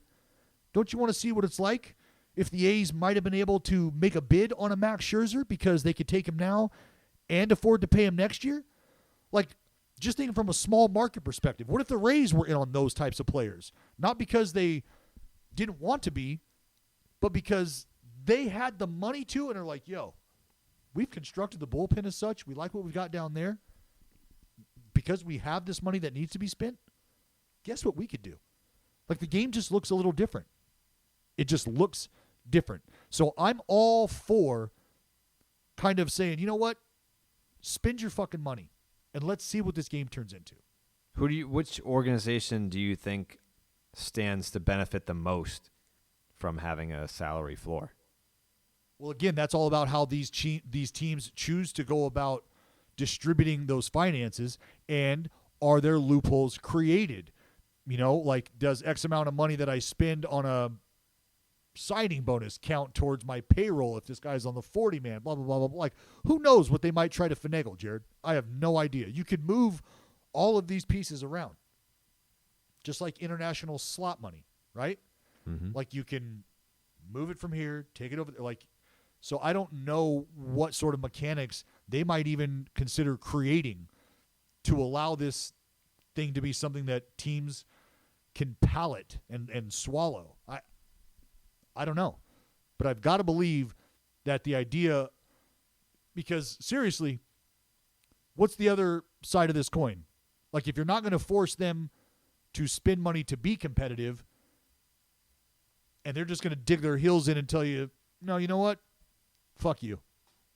We're just going to stay non-competitive. Because how we make our money owning this ball club is doing things this way, by the amount of fans we have that come in and the money that we're not spending on our players. That's how organization X and owner X makes their money. So just because you don't like it and my business model is only winning 55 ball games, well, if you come back over here and look at the books here, look at the bottom line, you want to know how much fucking money I just made as an owner trotting out this kind of ball club here? So you tell me this is bad business. No, Mr. Manford, this isn't bad business. It's a blight on your entity. It's a blight on Major League Baseball to have these teams that are this non-competitive. But it's not bad business because I'm cashing out, motherfucker. Mm-hmm. Especially with the TV deal money and everything that comes into play there. It's more than just what fans are showing up at the gates. Mm-hmm. Yeah. There's a lot to this. Yeah. Fuck it. I mean, if you're one of those owners, like I get that it's a business and I get that you've got to make a profit and all that. But I mean, there's only 30 Major League Baseball teams. Yeah, if you want to own a business and make money, you're in the wrong fucking business if you're not in this to compete and win a World Series. Yeah, the current tax system, and I'm reading this from the article. The current tax system includes 3 spending tiers, the first of which is $210 million. Today, a team that goes over that amount pays a tax of at least 20%. In the new system proposed by MLB, the 3 tiers would still exist, and the new tax would be introduced below them, making for what would function as a 4-tier system. So the taxation would begin at 25% for the teams above $180 million, and the rates would climb from there. So you're raising the floor and lowering the ceiling. You're telling these guys you're going to compete within $100 to $180 million window. And from there, you're going to be paying. But you're going to be paying one way or the other. You're going to be paying that tax to go over and really be competitive, or you're going to be like Tampa, you're essentially going to have to double your payroll. So you're going to be paying one way or the other, but you're going to pay. How excited does this make you as a Oakland A's fan? I mean, candidly, you start to think about locking up future pieces. But again, what's the A's payroll at right now? 110 mil? Is it really? I don't know. Look it up. I'll tell you right now.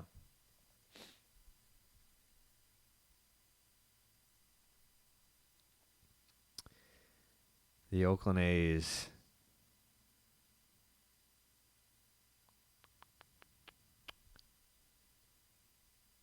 Where is this fucking team?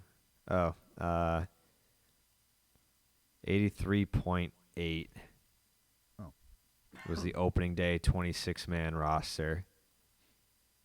And then the 40-man, you've got 100.3. Oh, okay. So 100 mil. 100.3. A's are in business. So there you go. Is that a 40-man roster minimum? Is that a 26-man active roster minimum? It's probably got to be 40-man, right? Well, I mean, that's a whole nother ball of wax, Jared, because you got guys. I mean, could you imagine paying a guy millions of dollars just to play in AAA and never see him again in the big leagues, Jared? Could you imagine that? Huh? Yeah, you guys are at like basically 110. Oh, so I was right. the running payroll total. Yeah.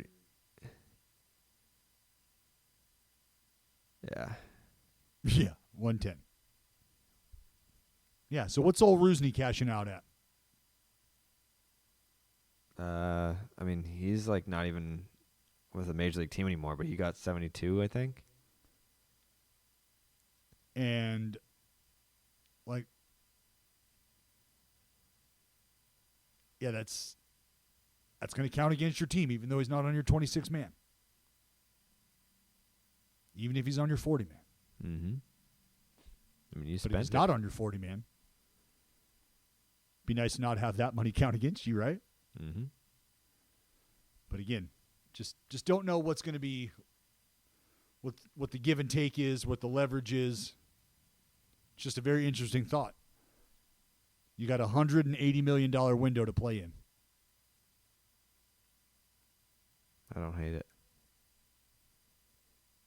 I'm surprised that the A's actually fall in there. But what about the A's at 110 million or 103 million or whatever it was you said without the 40 million? Like, again, so the tax that goes from the first tier, where they're going to now be taxed 25% for exceeding that, all that money, I believe, would be part of the redistribution for the competitive balance. And that would go to those lower payroll teams. Is it 100 that they're saying? It's 100? What? The floor? Yes, 100 million. Yes, because Okay. 7 teams began the year with right now, projected if payroll. you let's just call it the 40-man instead of the 26. The 40-man roster, teams under $100 million this year. Tampa Bay, 83. Baltimore, 76.6. Looks like Detroit, I would guess. Yeah, Detroit barely 97.8. Cleveland 63.2. Pittsburgh 62.9. And then Seattle 92.3. That's it. So it's not going to make a huge difference, but it'll make a difference. I just think it's because what I was getting at is if you're just going to tell these owners they got to spend and they're going to tell you, no, we're not, well, then what's the next conversation? Like you can't, there's no, you can't send Baltimore to the like East Coast AAA League or whatever the fuck they call it. Can't relegate them. Nowhere to send them. That would be funny if they could, though. It'd be great. It would be great. Not happening, though. We'll see. Happening. It's an interesting little concept. We've been talking about it for a little while. Looks like we're going to see some action there. Love that. Final thoughts? Final thoughts. What do we get for fucking games this weekend? Let's fucking check out I'm these solely slates. focused on the Bay Bridge series. That is where my focus is. You're locked I'm in. going to be I don't know if it's street legal or not, but I very well may heckle Evan Longoria and Mike Yastrzemski from the press Leave the box. guy alone. Tampa, Chicago this weekend. The White Sox and the Rays. That'll be a good one. A couple of first-place teams going head-to-head. Mets and Dodgers we already talked about. Phillies, Padres. A couple of teams that are trending in the wrong direction that need to get their shit together if they plan on making the postseason. Phillies, Padres will be a good one. Obviously, the A's, Giants with all the marbles on the line. That's really it.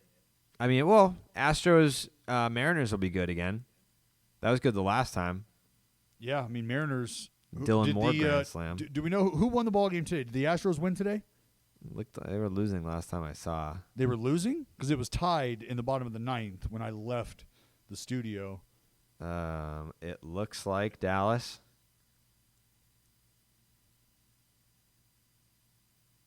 The Astros won today. 6-3 in 10 innings. Son of a bitch. They scored 3 in the top of the 10th. Yeah. God. Royals got out to a 2-0 lead. Then it was 2-1. Houston scored 2 in the 6th, 3 in the 10th. Incredible.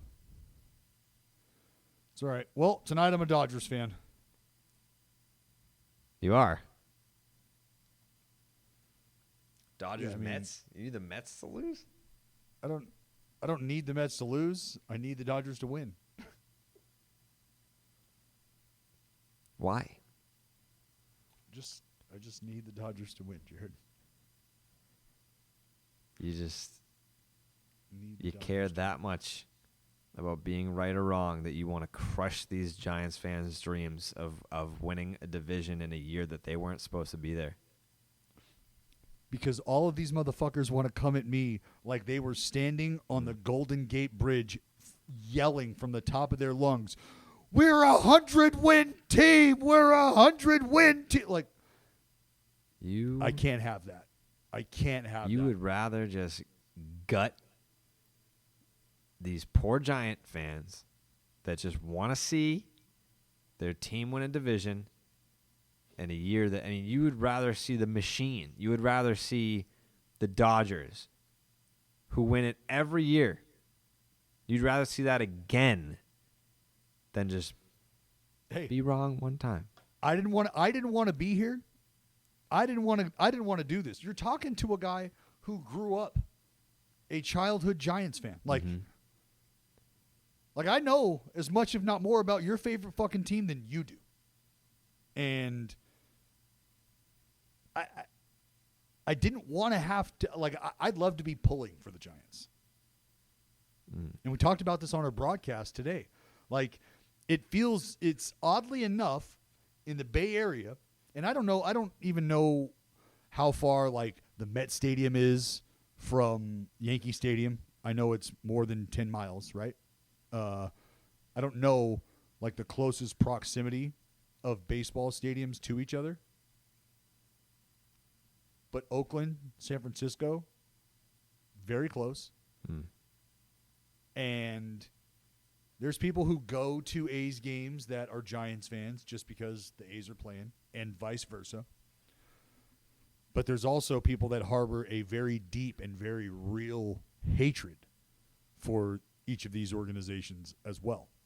So while there's a crowd that understands, like the split jersey crowd, the split hat crowd, the ones that love the Giants, but their father or mother or aunt or uncle was an A's fan, so they got love for both of them. It's my NL team, it's my AL team. Like, does that happen in Chicago? Like, are you a Cubs fan and a White Sox fan? I don't think you can make that happen. No, that doesn't happen. No, that doesn't happen. Can't be a Mets Yankee fan either. No. So there's a part of me that also understands that even if I wanted to pull for the Giants, because I'm an ex-A's player and an organizational lifer, like I can't just can't go pulling for the team across the bay to win baseball games. That makes it tough on me at home, right? Yeah. But I've enjoyed. Some guys do that here, though. They've got like they've got guys that break down the Patriots on radio, but they're like Giants guys. It's weird. Yeah, that's not going down in the Bay. No, they ain't having that. So Giants fans, it's been fun. It's too bad you got bullied into your fandom, but no, that's fine. Yeah, that's fine. It's who pays the bills. Yep. Enjoy your weekend of baseball. I hope the A's turn around this weekend. I hope the A's win the fucking the Little Bridge Trophy. What the fuck did you just say? You heard what I said. Say it again and say it with respect. Don't. What's it called? The Bay Bridge Series. The Bay Bridge Series. I hope the A's win it. All right. Thank you. I hope the A's win the Bay Bridge Series. I would say, reciprocate, but I don't think. If the Red Sox need good luck to beat the Texas Rangers, the season's over. Hey, the fucking A's just lost 2-3 to the Rangers. Really? Oh yeah, the Rangers have had our number this year. Yikes. Yeah, not great. Not We're great. seeing 3 of their worst, though. Who do you got? Do you know who you got? There's some Yeah. homers in that rotation for your Oh, boys there's there. all the homers. Well, that's what I said. There's some homers. Depends on who you're facing, though. Let's see. Where is it here? We've got fucking Dane Dunning, Jordan Lyles, and Kobe Allard. Colby Allard is number 2 on the team in home runs surrendered. Yeah, and I think fucking Fulte, he's not number 2 on the team. He's number 2 in Major League Baseball. Oh, okay, well then Fulte's Fulte number is 1. number 1 Yeah. in baseball and his team, and Colby Yes. Allard is number 2. Yeah. Correct. Yeah, if Yeah, they I don't wasn't sweep trying this to bury series, the it's guys. time to pack it up. Well. Yeah, Colby Allard, and then their numbers on the road are just fucking abysmal. It's so bad. It would be an I got an Kiner Falefa going abomination if the Red Sox don't sweep this series. Kiner Falefa goes deep this series. That's fine. Yeah, All right. this team stinks. All right. Yep. See you on Monday. I mean, it could be real bad on Monday. It could be real bad.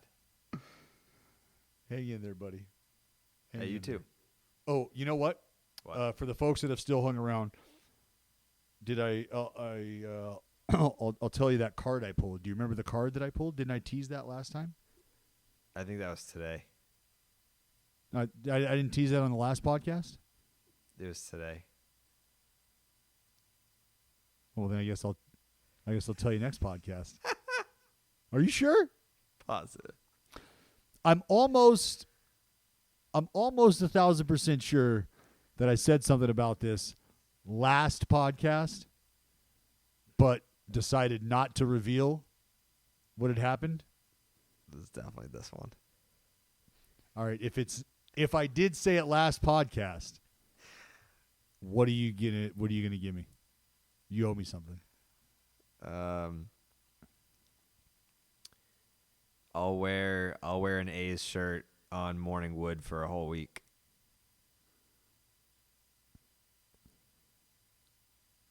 I